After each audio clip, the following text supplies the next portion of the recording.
നമസ്കാരം. ആ, ഇന്നത്തെ നിഫ്റ്റിയിലുണ്ടായ ഈ ഒരു പോസിറ്റീവ് മൂവ്മെന്റ് പല ആൾക്കാർക്ക് ഒരു കൺഫ്യൂഷൻ ഉണ്ടായിട്ടുണ്ട്. ഓക്കെ, നമുക്കിത് എങ്ങനെ ഡീകോഡ് ചെയ്യാൻ നോക്കാം, എങ്ങനെ ട്രേഡ് എടുക്കാം എന്നുള്ളത് നോക്കാം. ഓക്കെ, അപ്പോൾ 2 ദിവസം മുമ്പ് ഏകദേശം 17-ാം തീയതിയിൽ ആണ് ശരിക്കും ഇതിൻ്റെ ഒരു മൂവ്മെന്റ് തുടങ്ങിയത്. ഓക്കെ, അപ്പോൾ നമുക്ക് 17-ാം തീയതിയിൽ 2 ഓപ്പറേറ്റർമാർ വന്നിട്ടുണ്ടായിരുന്നു. ഓപ്പറേറ്റർമാരെന്ന് പറഞ്ഞു കഴിഞ്ഞാൽ ഇപ്പോൾ ഉള്ള റേഞ്ചിൽ നിന്ന് മാർക്കറ്റ് വേറെ റേഞ്ചിലോട്ട് പോവുക എന്നുള്ളതാണ് അതിൻ്റെ സിഗ്നൽ. ഓക്കെ, അത് കഴിഞ്ഞിട്ട് ഒരു ഇൻസ്റ്റിറ്റ്യൂഷൻ ക്യാൻഡിലും വന്നിട്ടുണ്ടായിരുന്നു ഒരു 2:30 കൂടി. ഓക്കെ, നമ്മൾ അത് കഴിഞ്ഞിട്ട് എന്ത് ചെയ്യുന്നത് വെച്ച് കഴിഞ്ഞാൽ ഈ ദിവസങ്ങളിലൊക്കെ വന്നിട്ടുള്ള ഈ ക്യാൻഡിലിന്റെ ടോപ്പും ബോട്ടവും മാർക്ക് ചെയ്യും. ഓക്കെ, ഇപ്പൊ ടോപ്പും ബോട്ടവും ഒക്കെ മാർക്ക് ചെയ്യുമ്പോഴത്തേന് അന്നത്തെ ദിവസത്തെ മാർക്കറ്റ് ഇവിടുന്നാണ് അപ്പ് ചെയ്തത്. അപ്പൊ ആ ലെവലിൽ നിന്ന് താഴെ പോയി കഴിഞ്ഞാൽ മാത്രമേ നമുക്ക് ഏകദേശം ഒരു ഡൗൺ സൈഡ് ട്രെൻഡ് ആണെന്നുള്ളത് കണ്ടെത്താൻ പറ്റുള്ളൂ. ഈ ലെവല് ഓക്കെ, ഏകദേശം 24,300 എന്നുള്ള ലെവലാണ്. ഓക്കെ, ഈ ഓപ്പറേറ്റർ വന്നു കഴിഞ്ഞിട്ടുണ്ടാകും. അത് കഴിഞ്ഞിട്ട് നമുക്ക് പിന്നെ കിട്ടിയ ഒരു ഇൻസ്റ്റിറ്റ്യൂഷൻ സെല്ലിംഗ് ക്യാൻഡിലാണ്. അതിന്റെ SL പോയിട്ടുണ്ട്. ആ SL പോയ പോയിന്റ് നമ്മൾ മാർക്ക് ചെയ്തു. ഓക്കെ, ഇനി നമുക്ക് കൃത്യമായിട്ട് ഇന്നത്തെ ഡേറ്റ എങ്ങനെ വന്നെന്നുള്ളതിന്റെ നമുക്ക് എവിടെയാണ് ട്രേഡ് എടുക്കാൻ പറ്റിയത്. വ്യൂ അല്ല ഈ പറയുന്നത്. ഓക്കെ, വ്യൂ എന്ന് പറഞ്ഞാൽ പോസിറ്റീവ് ആണ്.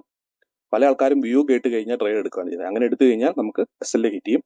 എനിക്കും അല്ലെ പല ആൾക്കാർക്കും പറ്റിയിട്ടുള്ള മണ്ടത്തരാണ്. ചില സമയത്ത് നമ്മളിത് വിട്ടുപോകും. ഓക്കെ, അപ്പൊ ഈ വിട്ടുപോകാതെ നമുക്ക് എന്തൊക്കെ സംഭവങ്ങൾ നോക്കാന്നുള്ളതാണ്. അപ്പൊ ഇന്നലത്തെ ഡേറ്റയ്ക്കകത്ത് ഇന്നലെ നിങ്ങൾ എല്ലാവരും നോക്കിയാൽ അറിയാം, ആദ്യത്തെ ഫസ്റ്റ് ക്യാൻഡിൽ, പിന്നെ ഒരു 3 മണിയോട് കൂടി ഒരു ഇൻസ്ട്രക്ഷൻ ക്യാൻഡിൽ, പിന്നെ 3 മണിക്ക് 1 മണിയോട് കൂടി ഇൻസ്ട്രക്ഷൻ ക്യാൻഡിൽ, പിന്നെ 3:15 2 ഇൻസ്ട്രക്ഷൻ ക്യാൻഡിലും വന്നിട്ടുണ്ട്. ഓക്കെ, അപ്പൊ ഇന്നത്തെ അവസ്ഥയിൽ മാർക്കറ്റ് ഈ പറഞ്ഞ കഴിഞ്ഞ ദിവസത്തെ ആ ബൈങ് 24,300 താഴെയാണ് ഓപ്പൺ ചെയ്തെങ്കിൽ ഉറപ്പായിട്ടും ബേരിഷ് ആയിരിക്കും.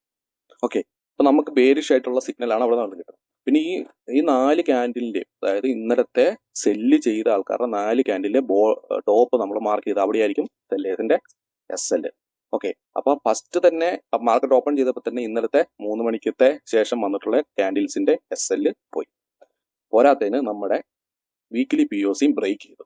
അപ്പൊ തന്നെ ഓൾമോസ്റ്റ് പോസിറ്റീവായി. പക്ഷെ എപ്പോഴാണ് ഇത് പോസിറ്റീവ് ആയി എന്നുള്ളത്, ബേരിഷ് ആണെന്നുള്ളത് കിട്ടിയായിരുന്നു. പക്ഷെ കറക്റ്റ് ആയിട്ടുള്ള മൊമെന്റ് എന്ന് പറഞ്ഞു കഴിഞ്ഞാൽ തലേദിവസം, അതായത് 20-ാം തീയതിയിൽ 1 മണിക്ക് വന്നിട്ടുള്ള ആ ഇൻസ്റ്റിറ്റ്യൂഷൻ ക്യാൻഡിൽ ബ്രേക്ക് ചെയ്തപ്പോഴാണ് മാർക്കറ്റ് ശരിക്കും ബുള്ളിഷ് ആയത്. ഓക്കെ, അപ്പൊ നമ്മുടെ എല്ലാവരുടെയും മെയിൻ സംഭവം എന്ന് പറഞ്ഞാൽ പല ആൾക്കാരും കൺഫ്യൂഷൻ ആകുന്നത് വെച്ച് കഴിഞ്ഞാൽ മാർക്കറ്റ് ബുള്ളിഷ് ആണ്, അപ്പൊ ഞാൻ എടുത്തു കഴിഞ്ഞാൽ ബുള്ളിഷ് ആയിട്ടുള്ള ട്രേഡ് എല്ലാം പോസിറ്റീവ് ആവും.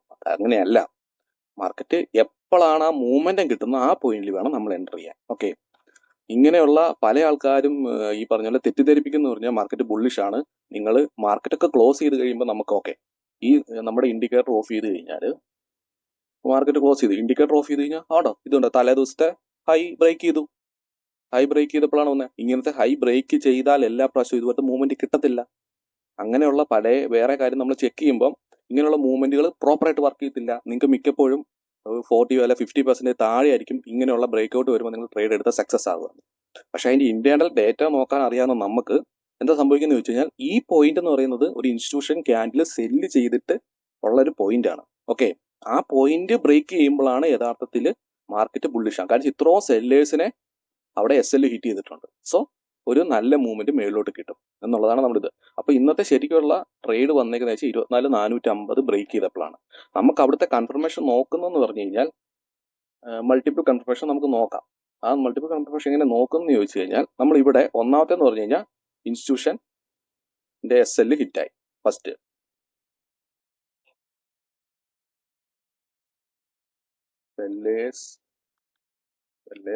SL hit. ഓക്കെ, രണ്ടാമത്തേന്ന് പറഞ്ഞു കഴിഞ്ഞാൽ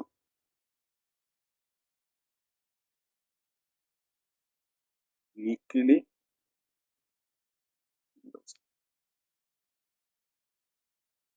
POC ബ്രേക്ക് ചെയ്തു. ഓക്കെ, രണ്ടാമത്തെ വീക്കിലി POC ബ്രേക്ക് ചെയ്തു. പിന്നെ മൂന്നാമത്തേന്ന് പറഞ്ഞു കഴിഞ്ഞാൽ നമുക്ക് മിനിമം 3 എങ്കിലും ഉണ്ടെങ്കിൽ നമുക്ക് ട്രേഡ് എടുക്കാൻ പറ്റുള്ളൂ അല്ലെ. മിനിമം മൂന്നാമത്തേന്ന് പറഞ്ഞു കഴിഞ്ഞാൽ നമുക്ക് MRP ലൈൻ റീടെസ്റ്റ് ചെയ്തപ്പോൾ. ഓക്കെ, പിന്നെ നമുക്ക് വേണമെങ്കിൽ ഒരു കൺഫർമേഷൻ കൂടെ കിട്ടാം. ഇവിടെ ഒരു ബൈങ്. ഓക്കെ, ഈ ബൈങ് ക്യാൻഡിൽ ലാസ്റ്റ് ആണ് നോക്കേണ്ടത്. ഓക്കെ, ഫസ്റ്റ് ക്യാൻഡിൽ നോക്കി ട്രേഡ് ചെയ്യരുത്. ഇത് തലേദിവസത്തെ ക്യാൻഡിൽ ഉള്ളത് കൊണ്ടാണ് ഈ buying candle institution buyers entry. Okay, ഈ പറഞ്ഞ പോലെ buying candle institution buying entry വന്നു. ഇത് മൂന്നും ഉണ്ടെങ്കിൽ മാത്രമേ ഇതിന് വാല്യൂ ഉള്ളൂ. ഇത് മാത്രം നോക്കി ട്രേഡ് ചെയ്ത്. പിന്നെ നമുക്കൊരു കൺഫർമേഷൻ കൂടി ഉണ്ട്. ഏതാണ് കൺഫർമേഷൻ എന്ന് പറയുന്നത്? നമുക്ക് LVT and ST. Okay, so നമുക്ക് ഓൾമോസ്റ്റ് 5 കൺഫർമേഷനോളം കിട്ടി.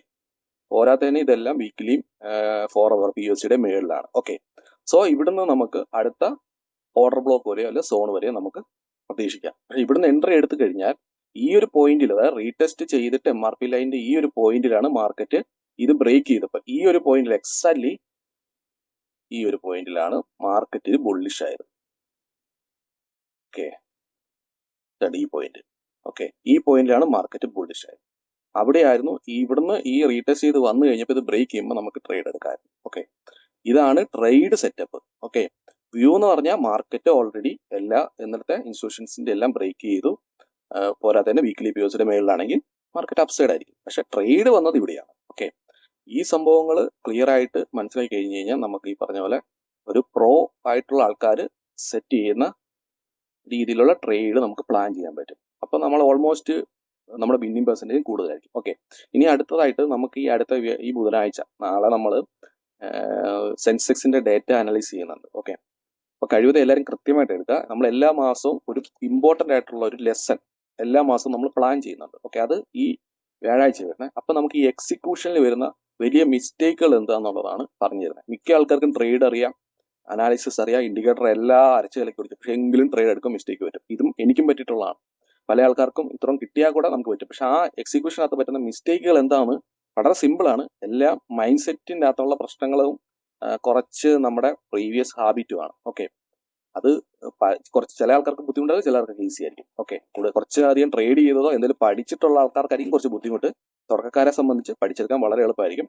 അവർ കൃത്യമായ സാധനങ്ങൾ പഠിച്ച് ഹാബിറ്റ് ആക്കി കഴിഞ്ഞാൽ അവർ ലോസ് വരാനുള്ള സാധ്യത വളരെ ചുരുക്കമാണ്. ക്യാപിറ്റൽ എന്തായാലും പോകത്തില്ല എന്നുള്ളത് നമുക്ക് ഉറപ്പിക്കാം. ഓക്കെ, അപ്പൊ ഇതാണ് നമ്മൾ ഇന്നത്തെ ദിവസത്തെ ഒരു എൻട്രി ഉണ്ടായിരുന്നത്. പിന്നെ വേണമെങ്കിൽ നമ്മൾ എല്ലാവരും വിചാരിക്കുന്നത് ഇവിടെ രണ്ടാമത് ഒരു ഇൻസ്റ്റിറ്റ്യൂഷൻ വന്നിട്ടുണ്ട്, ഇത് വേണേൽ ബ്രേക്ക് ചെയ്യുമ്പോൾ നമുക്ക് താഴോട്ട് എൻട്രി എടുക്കാം. ഓക്കെ, അങ്ങനെ പ്ലാൻ ചെയ്യുന്നവർക്ക് എൻട്രി എടുക്കാം. പക്ഷേ ഇവിടെ MRP ലൈനിന്റെയും വേറെ ഒന്നിന്റെ സപ്പോർട്ട് നമുക്കില്ലാതെ ഒരു ഇൻസ്റ്റിറ്റ്യൂഷൻ മാത്രമേ ഉള്ളൂ. ഓക്കെ, പിന്നെ വേണം മുകളിലോട്ട് ഒരു കറക്റ്റ് ആയിട്ട് വേണമെങ്കിൽ, കാശ് ഇതിനെല്ലാം സപ്പോർട്ട് മേളിലോട്ടുണ്ട്. അത് ഈ SL ബ്രേക്ക് ചെയ്ത് മേളിലോട്ട് പോകുമ്പോൾ കുറച്ചുകൂടെ കൺഫർമേഷൻ കൂടുതലുള്ള ട്രേഡ് അതാണ്. അപ്പൊ എനിക്ക് തോന്നുന്നു എല്ലാവർക്കും താഴത്തോട്ടുള്ള ട്രേഡ് ഇഷ്ടമായതുകൊണ്ട് ഇവിടുന്ന് താഴോട്ട് ഈ ഫസ്റ്റ് ക്യാൻഡില് ബ്രേക്ക് ചെയ്തപ്പോൾ തന്നെ ട്രേഡ് എടുത്ത് SL പോയിട്ടുള്ളവരായിരിക്കും ഇന്ന് ട്രേഡ് എടുത്തവരല്ല. ഓക്കെ, അപ്പൊ നമ്മൾ എന്ത് ചെയ്ത് കഴിഞ്ഞാൽ ഇതുപോലെ റീട്രേസ് വരുമ്പോൾ first candle second candle retrace ആയിട്ട് നിങ്ങൾ കൂട്ടണ്ട. ഓക്കെ, അതായത് നമ്മളൊരു പൈസ ഇടുന്ന, അതായത് വലിയ ഇൻസ്റ്റിറ്റ്യൂഷൻസ് ഫണ്ട് മാർക്കറ്റിലോട്ട് പമ്പ് ചെയ്യുമ്പം വളരെ പെട്ടെന്നൊന്നും പമ്പ് ചെയ്തില്ല. അവരത് ടൈം എടുത്തിട്ടാണ്. വലിയ ഫണ്ടാണെങ്കിൽ ടൈം എടുത്തിട്ട് മാർക്കറ്റിലോട്ട് ഇൻജെക്ട് ചെയ്യാൻ പറ്റുള്ളൂ. ഓക്കെ, അപ്പൊ അങ്ങനെയുള്ള സെറ്റപ്പിലാണ് അവർ ഇൻജെക്ട് ചെയ്യുന്നത്. അതുകൊണ്ട് സഡൻ ആയിട്ടുള്ള ഈ റീട്രേസ് ഒന്നും നമ്മൾ അധികം കൺസിഡർ ചെയ്യേണ്ട. അത് വിട്ട് കളയുന്നതായിരിക്കും നല്ലതെന്ന് തോന്നുന്നു. ഓക്കെ, പിന്നെ ഇവിടെ കണ്ടോ, ഇവിടെ രണ്ടാമത് അത് ബ്രേക്ക് ഔട്ട് ചെയ്തപ്പോൾ മേളിലോട്ട് വന്നു. എല്ലാ പ്രാവശ്യം MRP ലൈൻ കണ്ടോ, ഇവിടെ MRP ലൈനിന്റെ സപ്പോർട്ട് കിട്ടി കഴിഞ്ഞാൽ പിന്നെ മാർക്കറ്റ് മൂവ് ചെയ്തത്. അപ്പൊ ഇവിടുത്തെ ഈ ഒരു ഇൻസ്റ്റിറ്റ്യൂഷൻ ക്യാൻഡിൽ ഇവിടെ എന്തായാലും ഇവരുടെ SL ഹിറ്റ് ചെയ്യുകയാണെങ്കിൽ നാളെ വീണ്ടും ബുള്ളിഷ് ആയിരിക്കും. ഓക്കെ, അപ്പം ഇത്രയും ഡെപ്ത് ശരിക്കും പറഞ്ഞാൽ ഇത് ബേസിക് അല്ല, അഡ്വാൻസ് അല്ല, എക്സ്പേർട്ട് ആയിട്ടുള്ള ആൾക്കാർ ട്രേഡ് ചെയ്യുന്ന സെറ്റപ്പുകളാണ് ഇത്. ഓക്കെ, നിങ്ങളത് ആദ്യമായിട്ട് ഫസ്റ്റ് നിങ്ങൾ നിങ്ങൾ ഉപയോഗിക്കുന്നുണ്ടെന്ന് പറഞ്ഞാൽ ഇത് വെറും ചെറിയ സെറ്റപ്പുകളല്ല. ഓക്കെ, ഈ സെറ്റപ്പുകൾ ഭയങ്കര ഹൈ പ്രൊഫഷണൽ ആയിട്ടുള്ള ആൾക്കാർ മാത്രം ചെയ്യുന്ന സാധനങ്ങളാണ്. ഓക്കെ, സോ ഇതാണ് നമ്മൾ ഇന്നത്തെ സെറ്റപ്പ്. ഇതിനകത്ത് ഇനി എന്തൊരു സംശയം ഉണ്ടെങ്കിൽ വീഡിയോ കണ്ടിട്ട് നിങ്ങൾക്ക് സംശയം ഉണ്ടെങ്കിൽ നോട്ട് ഡൗൺ ചെയ്യാം. നമുക്ക് അടുത്ത ദിവസം നമുക്ക് ക്ലാസ്സിൽ ഗൂഗിൾ മീറ്റ് ഡിസ്കസ് ചെയ്ത് ക്ലിയർ ചെയ്യാം. ഓക്കെ, അതിനകത്ത് ഞാൻ മെയിനായിട്ട് പറയുന്ന അടുത്ത ദിവസത്തെ ക്ലാസ് മിസ്സാക്കരുത്. ഞാൻ കൃത്യമായിട്ട് പറയും. കൃത്യമായിട്ട് നമ്മൾ സമയം തുടങ്ങും. ആൾക്കാർക്ക് സംസാരിക്കാനുള്ള സമയം അധികം കാണത്തില്ല. എക്സിക്യൂഷന് പറ്റുന്ന മിസ്റ്റേക്കുകൾ എങ്ങനെയാണ് ഈ മിസ്റ്റേക്കുകൾ പറ്റുന്നത് കൃത്യമായിട്ട് നമ്മൾ ഓരോ സ്റ്റെപ്പ് ബൈ സ്റ്റെപ്പ് ആയിട്ടിട്ട് അത് എങ്ങനെ മാറ്റാം എന്നുള്ളത് ക്ലിയർ ആയിട്ട് നമ്മളത് നോക്കുന്നതായിരിക്കും. ഓക്കെ, അപ്പോൾ എല്ലാവർക്കും ഗുഡ് ഈവനിങ്. ഓക്കെ, പിന്നെ അടുത്ത ഗൂഗിൾ മീറ്റിൽ കാണാം. ഓക്കെ.